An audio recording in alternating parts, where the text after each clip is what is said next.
I'd like to introduce David Kirshbaum. He is the UN representative of Nonviolence International.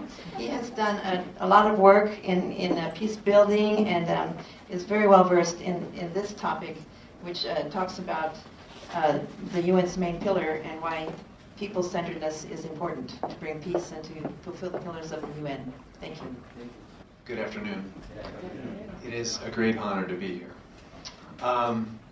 On this topic of the new people-centered UN, the General Assembly has adopted the theme of focusing on people, striving for peace, and a decent life for all on a sustainable planet.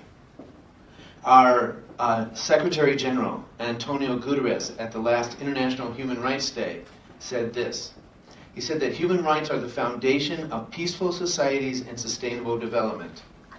But the Universal Declaration of Human Rights establishes the equality and dignity for every person. And it makes governance responsible for ensuring that people can enjoy their inalienable rights and freedoms. So you can see this very strong new focus on people.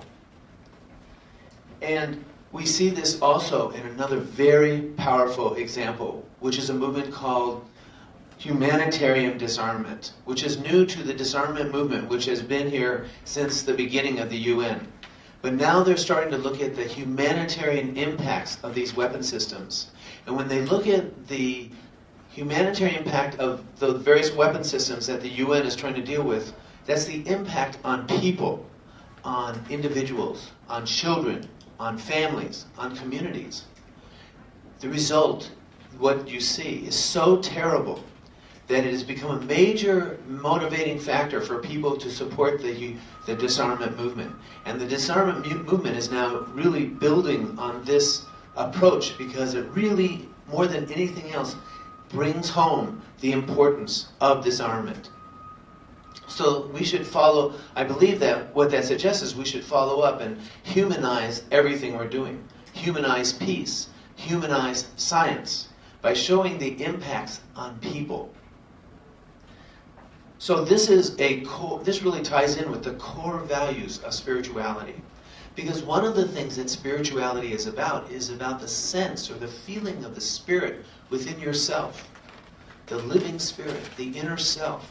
And then the fact that every single human being and animal has that same living spirit within them. And that's what connects us all. That's what creates us, almost like a single life on this planet. We're all in this together, and we all must work together to bring sustainable peace, sustainable development, true peace for our planet. So that's like a core spiritual value. And in our work in peace, we are working to bring together the peace movement, which has kind of become polarized into different camps. One camp is the Culture of Peace movement, which is focused on culture and is very actually parallels and is compatible with this focus on people, because culture is very much the expression of the human beings in how they live their lives and their lifestyle and everything like that. And the Culture of Peace movement is about building a culture of peace, of transforming cultures of war and violence and oppression into cultures of peace. So that is very compatible with this spiritual idea of the focus on people, on the spirit of human beings. The Culture of Peace has 4 aspects. It's, number 1, the transformation of cultures. Number 2, there's actually a UN resolution for the Culture of Peace, and the main thing it emphasizes that all segments of society should work together. And it names 7, education, business, civil society, government, culture and religion, science and technology, peace and security. But then UNESCO was appointed to implement it and to improve it. And they found that the main focus of Culture of Peace efforts should be on education, public education, education of youth, training in nonviolent conflict resolution, for example.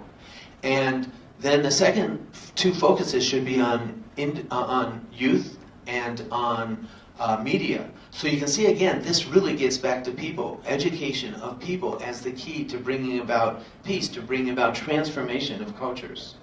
And finally, there's a very strong spiritual element to the culture of peace. In other words, great support from spiritual groups. And they emphasize that, yes, it's very good to work on outer peace, but we also must work on inner peace.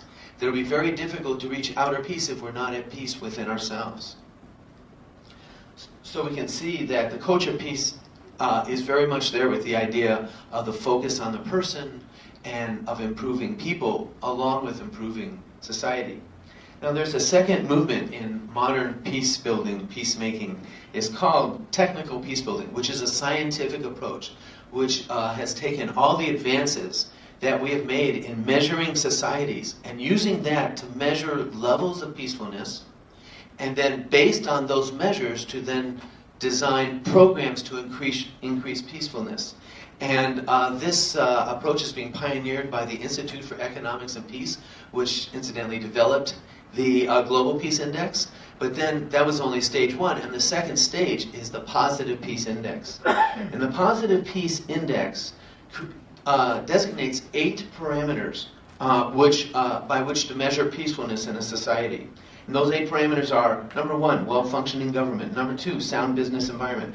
Number 3, equitable distribution of resources. Number 4, acceptance of the rights of others. Number 5, good relations with others. With other countries, with surrounding countries, with neighbors. Number 6 is free flow of information. Number 7 is high levels of human capital. And number 8 is low levels of corruption. And you can see these are scientists, so they tried their hardest to keep people out of the equation. It's all about society and structures of society. And it really begs the question, can we really improve a society without the people improving as well? It's a very important question. And so it happens to be that there is a movement arising right now in the scientific community tied to the spiritual community beginning to measure the impact of personal lifestyle, personal attitudes on society, on groups of people. And this movement is growing tremendously.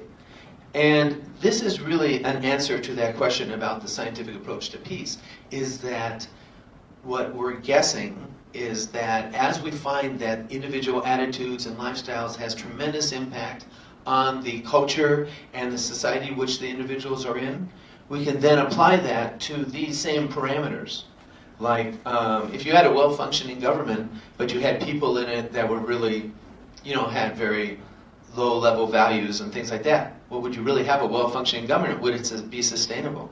Okay, so we're beginning to approach this. And this idea of showing where culture and individual values and lifestyle play a role in society to add to or deepen what the Institute for Economics and Peace has been doing. And actually, the NGO Committee on Spirituality, Values, and Global Concerns, next public meeting, general meeting, will be on February 22nd.